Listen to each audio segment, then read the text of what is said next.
বেহাল কাছাড়ের কাঠিগোড়া ও বিধানসভার যাতায়াতের জীবনরেখা স্বরূপ শিলচর জয়ন্তিয়া সড়ক ফের প্রতিবাদে সড়ক অবরোধে নামলেন স্বেচ্ছাসেবী সংগঠন সহ ক্ষুব্ধ জনতা। শিলচর জয়ন্তিয়া সড়ক সংস্কারের দাবিতে বুধবার সকাল 8টা থেকে শুরু হয়েছে এই অবরোধ। বিহারা দেশবন্ধু ক্লাবের উদ্যোগে সড়কের স্থানে স্থানে বাঁশের ব্যারিকেড লাগিয়ে সড়ক অবরোধে নামেন স্বেচ্ছাসেবী সংগঠনের কর্মকর্তা সহ এলাকার মানুষ। অভিযোগ, গত কয়েক বছর ধরে আসামমালা প্রকল্পের আওতায় সড়কের সংস্কারের নামে চলছে টালবাহানা। সড়ক নির্মাণে কোটি কোটি টাকা বরাদ্দের পরও 3 বছরে সড়কের 3 কিলোমিটার কাজ করতে পারেনি কাজের বরাদপ্রাপ্ত ঠিকাদার সংস্থা। ফলে বর্ষা এলে জল কাদায় থই থই পরিস্থিতি মোকাবেলার পাশাপাশি বর্তমানে শুকনো মরশুমে ধুলোর ঝড়ে অতিষ্ঠ সাধারণ মানুষ থেকে স্কুল পড়ুয়ারা। ধুলোর ঝড়ে রাস্তার ত্রাহিমাম পরিস্থিতির জন্য সাধারণ মানুষ থেকে স্কুল পড়ুয়ারা আক্রান্ত হচ্ছেন বিভিন্ন রোগে। কিন্তু বারবার প্রতিবাদ জানালেও সড়ক সংস্কারের কোনো উদ্যোগ নেওয়া হচ্ছে না। নেতা মন্ত্রী, জেলা প্রশাসন সহ বিভাগীয়দের পরিদর্শন আশ্বাসেই শেষ। বর্তমানে ধুলোর ঝড়ে নিঃশ্বাস ফেলতে পারছেন না মানুষ। আমার মনে হয় মরুভূমিতে তার চেয়ে কম ধুলাবালু হবে।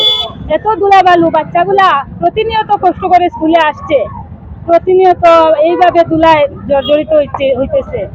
এই সরকারের কাছে আমরা নিবেদন প্রার্থনা যে আমরা রাস্তাটা মেরামত করার দিকে একটু লক্ষ্য রাখবা।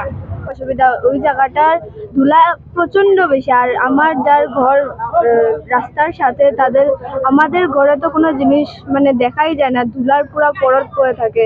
আর অনেকের থাকে যারা ডাস্ট অ্যালার্জি থাকে, তাদের তো এখানে থাকতে অসুবিধা বলতে মানে তারা 2 দিন পরই তাদেরকে হসপিটালে যেতে হবে, এরকম অবস্থা থাকে। এই রাস্তার জন্য মানুষের প্রচন্ড অসুবিধা হয়। এখন বৃষ্টির দিন আসছে, এই বৃষ্টির দিনে যখন বৃষ্টি পড়বে তখন এখানে কাদা হাঁটাচলা করা যাবে না। এটাই বরাক উন্নয়ন মন্ত্রী মাননীয় কৌশিক রায় এবং কৃষ্ণেন্দু পাল আমাদের বরাকেরই মন্ত্রী, কিন্তু বরাকের মন্ত্রী থাকা অবস্থায় আমাদের অঞ্চলের এই রাস্তার যে বেহাল অবস্থা, আমরা ভাবছিলাম গত কয়েক মাস আগে যখন তিনি আসছিলেন এই সড়ক পরিদর্শন করতে, ডিসি মহোদয় সহ পূর্ত বিভাগের ঊর্ধ্বতন কর্তৃপক্ষ সহ এখানে আসছিলেন, অনেকে এখানে স্বাগত ভাষণ দেওয়া হলো, মালা দেওয়া হলো।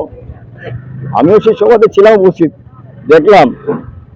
কিন্তু তিনি একটি কথা বললেন না যে এই সড়ক উন্নয়নের ব্যাপারে কোনো ব্যবস্থা নেওয়া হবে। তিনি আসছিলেন শুধু মাত্র ওনার সিন্ডিকেটের ট্রাস্টকে চালু করার জন্য।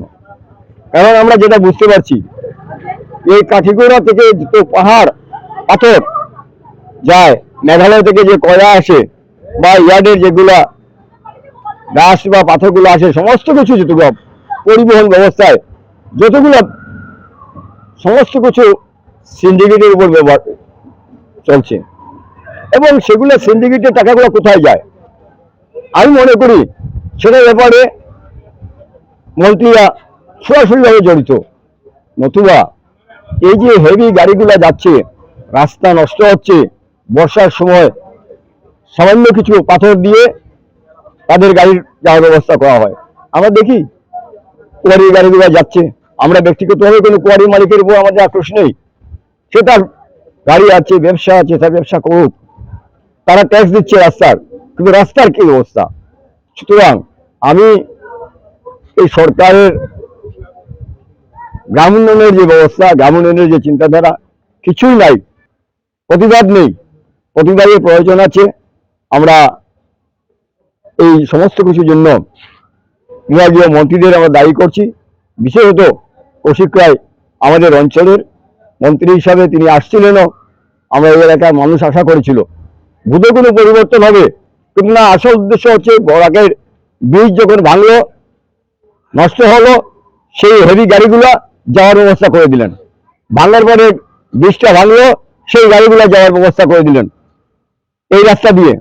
এই গ্রামে এটা কথা আছে না যে মরার উপর 1 মণও মাটি আর 10 মণও মাটি, এই অবস্থা আমাদের শিলচর জয়ন্তিয়া সড়ক। দীর্ঘদিন ধরে আন্দোলন চলে, করার পরে কিছুটা কাজ হয়েছিল, আজকে লাগাতার আন্দোলন না হওয়ার ফলেই আজকে ব্যবস্থা। আর সরকার এমনভাবে চলছে